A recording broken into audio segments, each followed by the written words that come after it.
Welcome back to my Philadelphia Eagles franchise here on Madden 23, and today we are jumping into the next offseason. If you did not watch the last video, we did lose the Super Bowl for the second straight year, this time to Kansas City 43-24. Now at this point, we have been to 5 straight Super Bowls. We have only won 2 of them, so we now have a losing record in the Super Bowl in this series for the first time since season 1.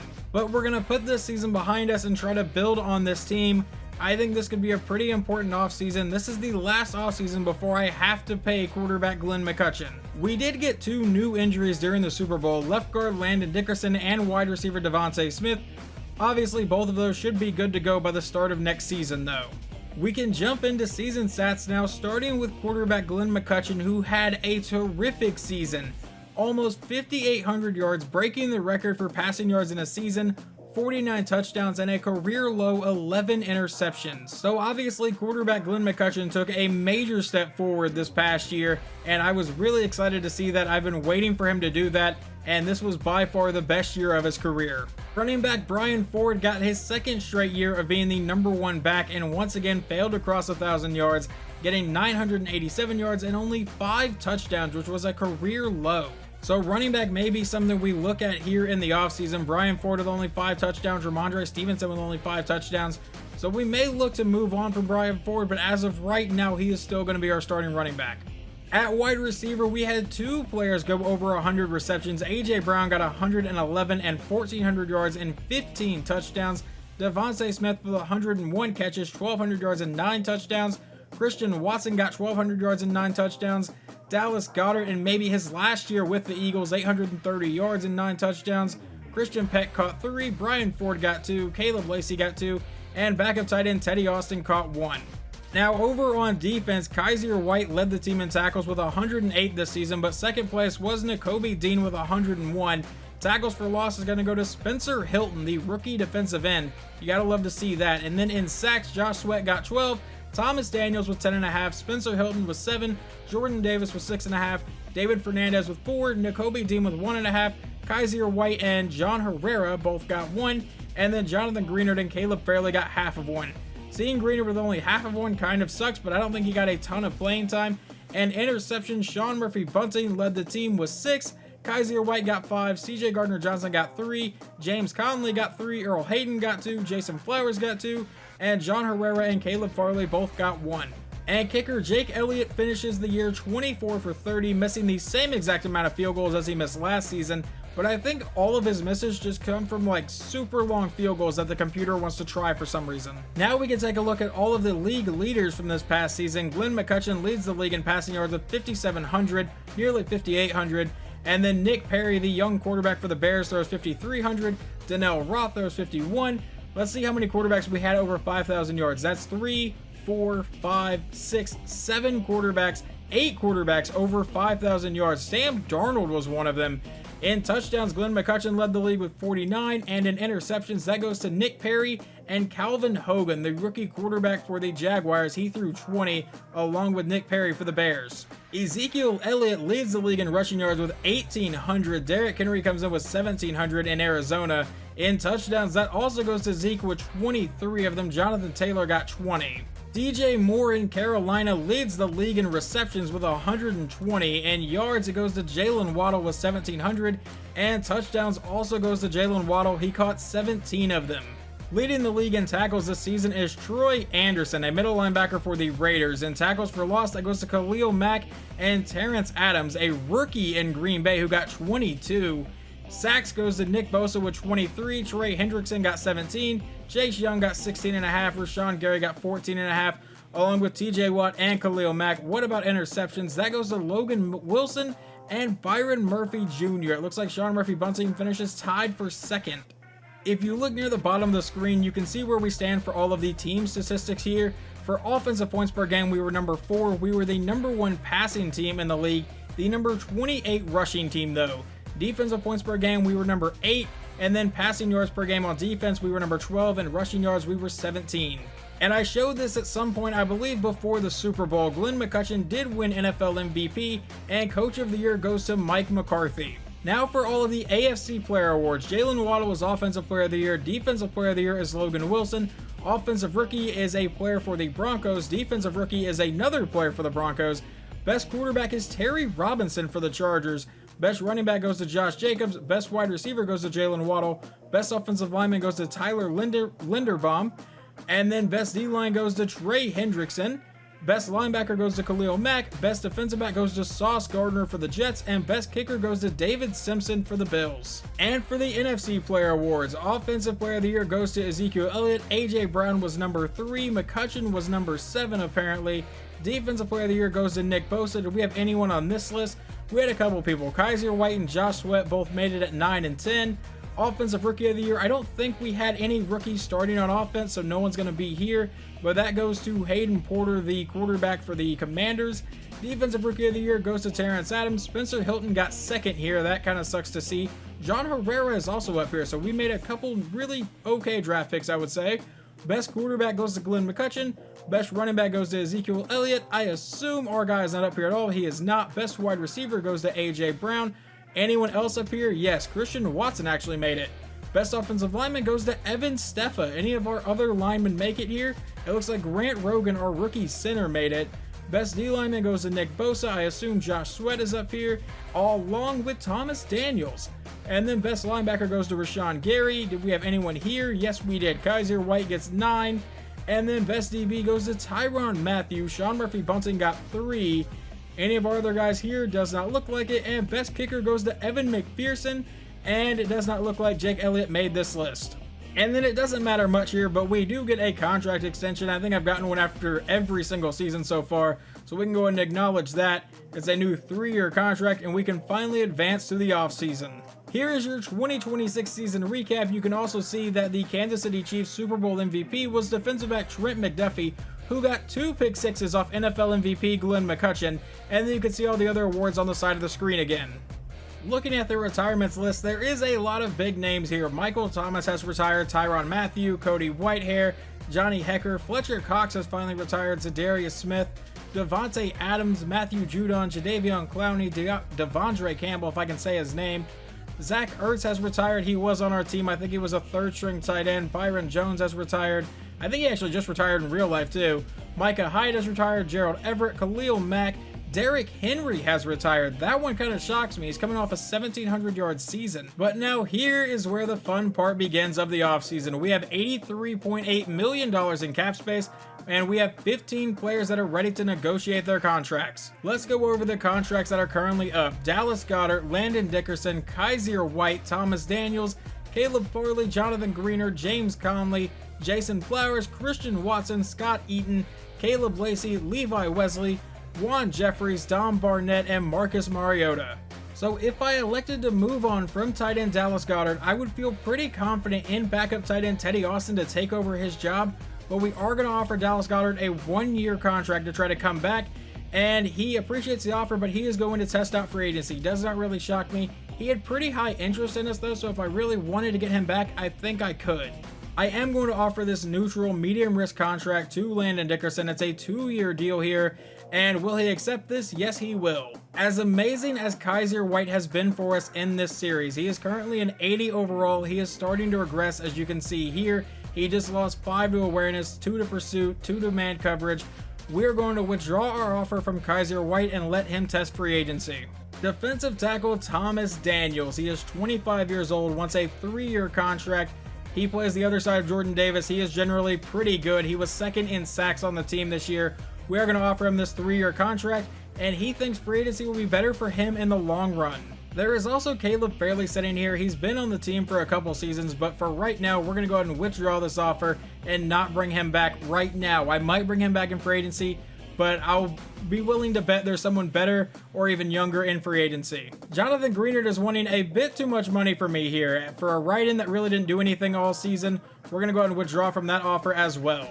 The next player up is free safety James Conley. He was part of the very first draft class of this series. He was taken at the end of the 3rd round. He had a fantastic rookie season. He's been pretty solid for us, but for right now, we're going to let him test free agency as well. Jason Flowers was another player that was part of that same exact draft class. We actually took him in the same exact round as James Conley. Conley was taken in the 3rd round with pick 31. Flowers was taken in the 3rd round with pick 19. We're going to let him walk to free agency as well. Wide receiver Christian Watson. He had a fantastic season with us, honestly, but for right now, we're going to let him test free agency as well. We are going to offer a 4-year contract to our punter, Scott Eaton, just so I don't have to deal with a punter for a while, and that is exactly the offer he was hoping to get, and next season will be great. Caleb Lacey already traded off this team once. He was back in free agency last year. We're not going to bring him back right now.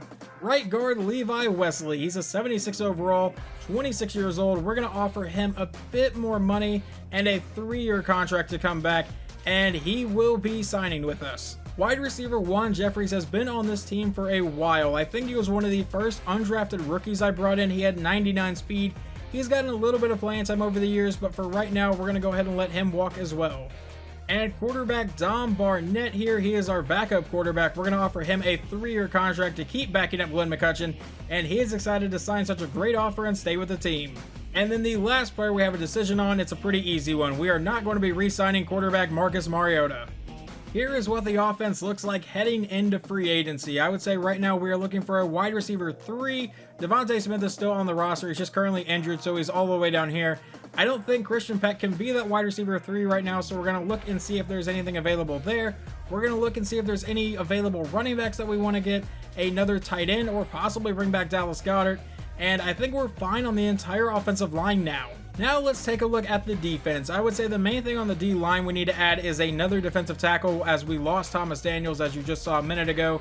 At linebacker, we lost Kaiser White, so we have to replace him. We still have John Herrera, who is a star depth trade at left outside linebacker. We still have Nakobe Dean, who is an 81 overall.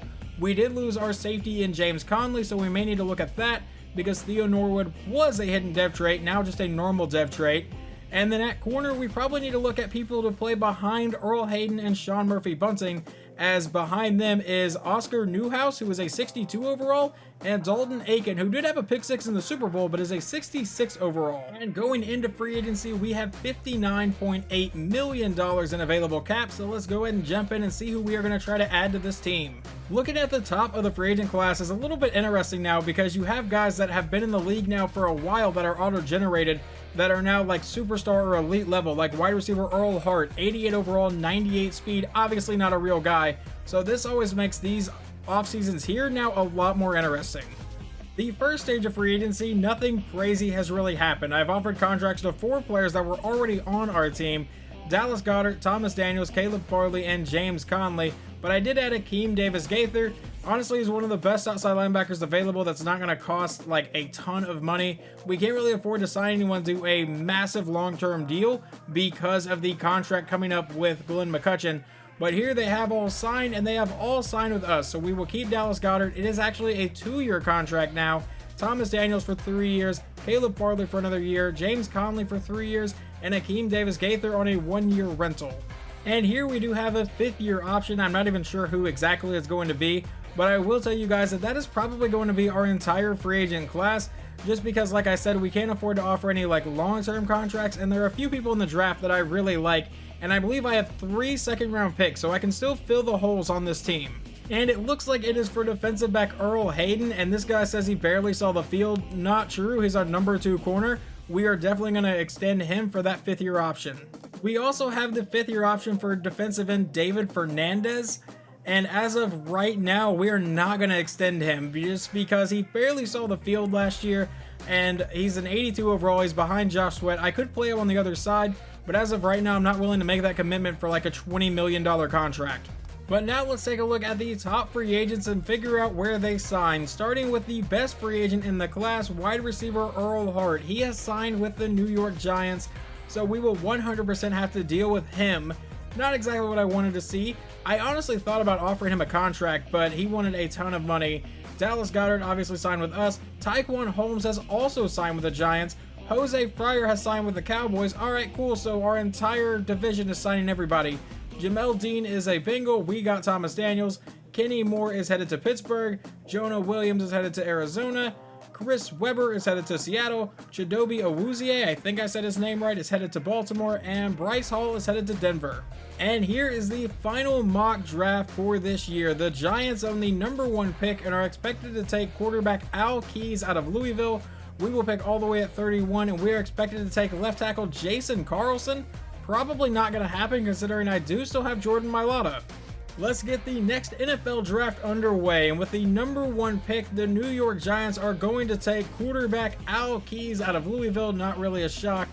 The Saints are going to take a defensive back out of Washington, once again not really a shock. Jacksonville takes an outside linebacker out of UCLA. The Seahawks at pick 4 will take another outside linebacker, this one out of Clemson, and the Patriots at pick 5 will take wide receiver Corey Phillips out of Clemson. Now I will jump to our pick and figure out exactly who we are going to take. So I was just scrolling through the trades to see if there's anything that I want to take here, and I'm going to take this pick with the Kansas City Chiefs. For whatever reason, they want pick 31 for pick 32 in a 3rd round pick this year. I will gladly take that. So let's see who the Chiefs are going to take with our draft pick here. They will be taking left tackle Jason Carlson. That's not who I was going to take at all, so that's fine. And at the end of the 1st round, I'm going to take wide receiver Tremaine Powell out of Auburn. Don't be shocked if this is not the only receiver that I take here, but we are going to draft him. He does have a normal dev trait. That kind of surprises me, but he comes in with 98 speed, 98 acceleration. And just so I can guarantee that I do draft him, we're going to go back-to-back receiver. We're going to take wide receiver Jonathan Stern out of Georgia here. He's only 5'8", but he does have a deep route, a spectacular catch.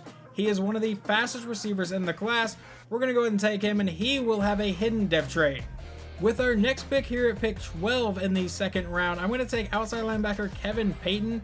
I know his projection is rounds 3 to 4, but we don't pick again until the end of the 2nd round, and I really don't want to lose out on this guy. He has A zone coverage, B pursuit. He's one of the fastest linebackers in the class. We're going to go ahead and take Kevin Payton, and he will have a hidden dev trait. And with pick 31 here at the end of the 2nd round, I'm just taking the best player available in my mind. That is going to be defensive tackle Sean Brown out of South Carolina, and he will come in with a hidden dev trait. And now in the 3rd round with pick 12, I'm going to take defensive end Courtney Bolden out of Temple, and he will come in with a normal dev trait. We now have back-to-back picks at the end of the 3rd round. The first player I'm going to take is middle linebacker Walter Swift out of Syracuse, and he will have a normal dev trait, not really shocking to me. And with the next pick, we're going to take another linebacker. We're going to take left outside linebacker Philip Moreland out of BYU, and he will also have a normal dev trait. With pick 31 here in the 4th round, I'm going to take another defensive end. I'm going to take right end Cameron Shields out of Michigan State, who will also have a normal dev trait. With pick 31 at the end of the 5th round, I'm going to take running back Keith Dalton out of USC. He is a power back, so we'll see if he can hold up to Ramondre Stevenson at all, but he will have a normal dev trait. This guy is probably going to be awful, but we are at the end of the 6th round here. I'm going to take free safety Kendall McCoon. He has a projection of rounds 2 to 3 coming out of Purdue, so we're going to go ahead and take him. He does have a normal dev trait. Like I said, I fully expect him to be pretty bad. With pick 8 here in the 7th round, I'm going to take right tackle Xavier Joseph out of North Carolina State. Obviously will be a normal dev trait.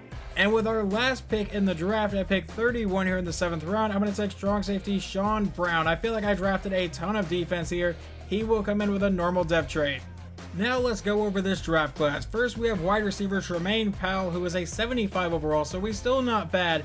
But Jonathan Stern is a 78 overall receiver with 97 speed. I am very happy with that pick. Kevin Payton's a 72 overall outside linebacker, will most likely be the starter. Then we got a 72 overall defensive tackle, a 68 overall right end, a 66 overall middle linebacker, a 68 overall outside linebacker, a 66 right end, a 68 overall running back, a 65 overall free safety, a 64 overall right tackle, and a 62 overall strong safety. So McCoon, who was projected to go way earlier than we took him, is a 65 overall. So I'm okay with that. I honestly thought he'd be a bit lower. But I think the gem of this draft class for us is going to be wide receiver Jonathan Stern. 78 overall, 97 speed, 94 acceleration, 87 catching. He is going to be, I think, pretty good. Let's see how the rest of our division drafted. The Commanders did not appear to draft very well. They got one player over 70 overall. That is a defensive back who is a 73 overall. Then they took a 64 overall corner, and past that it did not get much better. Same thing with the Dallas Cowboys. They took a 73 overall running back in the 1st round and then a 67 overall free safety in the 2nd, and never got another player over 70 overall. And we will look at the Giants quarterback that they took with the 1st overall pick here in just a second. They took a 71 overall left end, a 68 overall safety, a 69 overall safety, a 70 overall middle linebacker in the 5th round. That's pretty solid. A 66 overall right tackle and a 66 overall running back. But with the number 1 pick in the draft, the New York Giants selected quarterback Al Keyes out of Louisville. He comes in as an 81 overall, 92 throw power, 81 deep accuracy, 84 medium accuracy, 87 short accuracy. He could end up being obviously incredibly good. It looks like there were actually 2 81 overall players in this class, because the Saints took that corner with pick number 2, who was also an 81 overall, and then we took Jonathan Stern, who is apparently the 3rd best player in the class, so he could end up being the steal of the entire draft. Taj Brooks is also a hidden dev trait. But that is going to wrap up this video. The next video, I will show you guys any undrafted free agents or any other free agents that I end up signing, and we will simulate the entire preseason. I will probably watch at least 1 game this season, but hopefully you guys enjoyed this video, and I will talk to you guys next time.